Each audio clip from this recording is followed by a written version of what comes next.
Assalamualaikum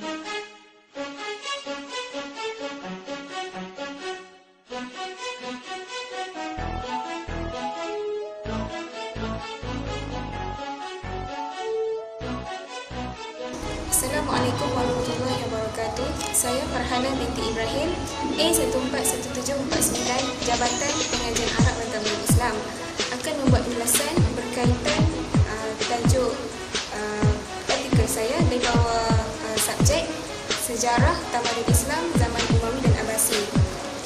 Artikel yang saya pilih ialah The Redemption of Umayyad Memory by the Abbasids yang ditulis oleh Taib Al-Hibri.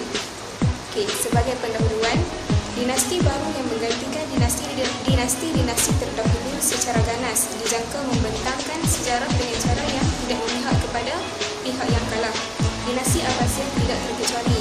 Kejayaan mereka digabungkan dengan dakwaan keagamaan dan tuntutan untuk mewarisi hak pewarisan keluarga Hashimi, perawi dan perawi telah menjerumuskan mereka sebagai penyelamat daripada pemerintahan Umayyah untuk masyarakat. Selarat suara-suara yang hasil daripada anti-Umayyah di dalam sumber adalah dalam berbagai bentuk. Yang paling terkenal adalah gambaran dramatik kemenangan yang dicapai Abdullah Ali daripada Umayyah pada pertempuran Al-Zab, yang mana kononnya diikuti oleh terkumpasnya ahli keluarga pada Nahru Abi Futrus. Seterusnya, realiti anti-Umayyah adalah berat sebelah dalam sumber telah lama mencabar usaha ulama yang cuba untuk membentuk gambaran objektif tentang pemerintah Umayyah. Sifat yang memburukkan perbalahan dan pro-Hashimiyah telah menarik ramai pembaca untuk melihat sejarah Umayyah dan Abbasiyah sebagai satu perbezaan mudah antara keluarga yang baik dan jahat. Dalam artikel ini, saya akan menyiasat kajian yang membangkitkan gambaran neutral ataupun menguntungkan, seperti gambaran Muawiyah dan sebahagian sesi berdialog antara Muawiyah dan Abdullah bin Abbas berkaitan politik dan moral yang memberi kelebihan kepada Muawiyah. Bukti tersebut berbunyi, telah disebutkan bahawa satu ciri yang membezakan Umayyah dan Abbasiyah adalah dalam bentuk dialog antara Ibnu Abbas dan Muawiyah. Adegan tersebut menggambarkan bagaimana dan berapa kali Ibnu Abbas melawat Muawiyah di Damsyik dan terlibat dalam perdebatan untuk menjadi khalifah. Biasanya, setiap pertemuan akan terdiri daripada langkah-langkah berikut, iaitu Muawiyah selamat dilindungi di Damsyik selepas kematian Ali, meluahkan kepuasan ke atas kerajaan strategi politiknya dan mengkritik kesahihan dakwaan Hashimiyah terhadap khalifah. Muawiyah menggunakan kuasa sebagai bukti populariti beliau. Seterusnya disingkirkan dari populariti keluarga Hashimiyah itu. Tiba-tiba Muawiyah muncul.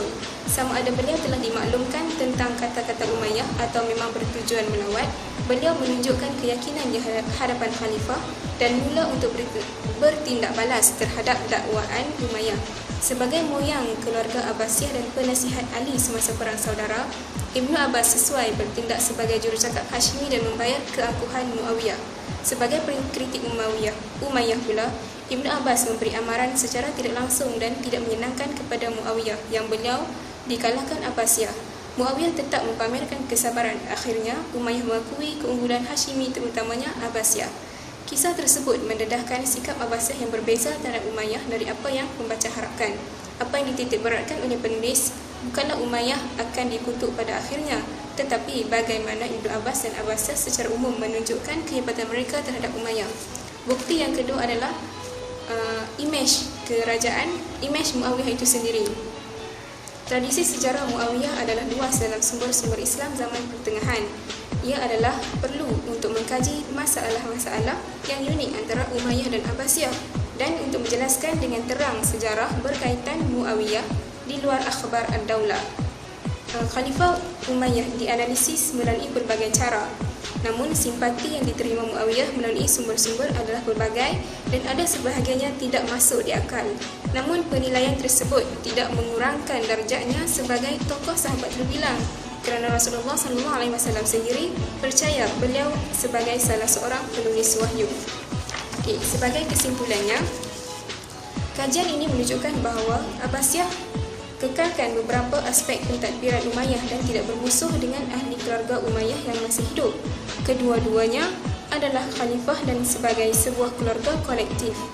Pertalian dan dialog yang cuba dilaksanakan Abbasiyah dan Umayyah diwakili dalam kerja-kerja akhbar ad-daulah dalam dialog antara Ibnu Abbas dan Muawiyah.